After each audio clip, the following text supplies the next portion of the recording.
24-এর গণঅভ্যুত্থানে আমরা যাদেরকে নায়ক বানিয়ে তারা এখন রাজনৈতিক স্বাদ নেওয়ার জন্য মহাব্যস্ত।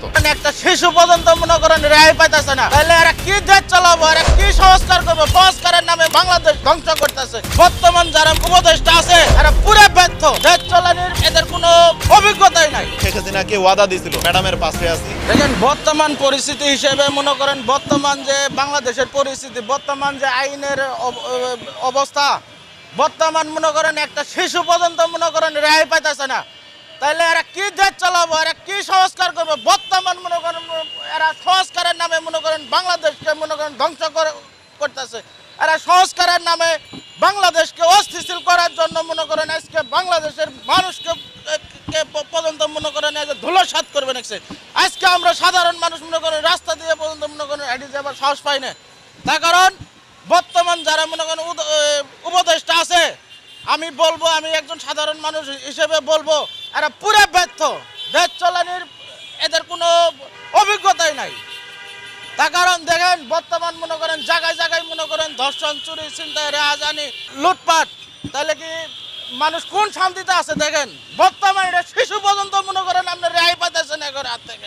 আপনারা সাংবাদিক মানুষ জায়গায় জায়গায় ঘুরেন, দেখেন বাংলাদেশের আনাচে কানাচে পর্যন্ত মনে করেন আপনার চোর, সন্ত্রাসী, ছিনতাইকারী, ধর্ষণকারী আপনার সিডি গেছে গা। দেখেন আওয়ামী লীগ সরকার থাকতে মনে করেন আমরা দেখছি যে মনে করেন এত মনে করেন লুটপাট হয় নাই, এত রাহাজানি হয় নাই, এত হয় নাই। তার কারণ মনে করেন এটার উদ্দেশ্য একটাই, এটার উদ্দেশ্য হলো একটাই, আওয়ামী লীগ সরকারের কারণে মনে করেন হাসিনা সরকার যে ছিল, মানুষ বলে স্বৈরাচার সরকার, তাহলে ওর আমবিলে মনে করেন যত মনে করেন এই শয়তান ময়দান আসিল সব জেলের ভিতরে বন্দী ছিল। যত চাঁদাবাজ, লুটপাটকারী, ধর্ষণকারী, চোর, ছিনতাই, দুর্নীতিবাদ, তারপরে আপনার ডাকাত সব মনে করেন আপনার জেলের মধ্যে বন্দী ছিল। আর এই সরকার এসে মনে করেন তামান শয়তানা করে দিছে ছাড়িয়ে, তাহলে দেশের মধ্যে লুটপাট হবে না তো কি হবো? দেশের মধ্যে সন্ত্রাসী কার্যক্রম হবে না তো কি হবো? দেশের মধ্যে মনে করেন ধর্ষণ হবে না তো কি হবো? বর্তমান পরিস্থিতিতে মনে করেন বাংলাদেশের এমন কোনো মানুষ নাই যে মনে করেন শান্তিতে আছে। তার কারণ একটা রাস্তাঘাট নিরাপদ নাই।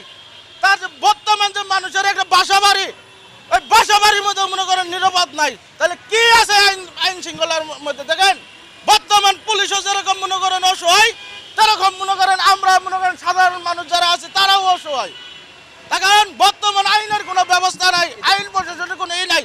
তার কারণ পুলিশ যদি কোনো কিছু বলে পুলিশ এক মনে করেন বানায় দেয় আওয়ামী লীগের দোষর, তাহলে পুলিশ এখানে কি করবে? আমরা এই ধর্ষণকারী যে আছে পুরা দেশের মধ্যে যারা ধর্ষণ করবে নাকছে এদেরকে আমরা ফাঁসি চাই, এদের এমন সাজা হওয়া দরকার যাতে ফাঁসি হয়। তার কারণ এরা আবার 2-1 মাস জেল খাটি মনে করেন এরা আবার বাড়ায় আবার একই কাণ্ড শুরু করবে। এই সরকারের প্রধান যাই আছেন, প্রধান উপদেষ্টা আছেন, আমি তার দৃষ্টি আকর্ষণ করে বলছি, সেনাবাহিনীর প্রধানকে দৃষ্টি আকর্ষণ করে বলছি, এই ধর্ষণকারীদেরকে কঠোর ব্যবস্থা নেন। এই ধর্ষণকারীদের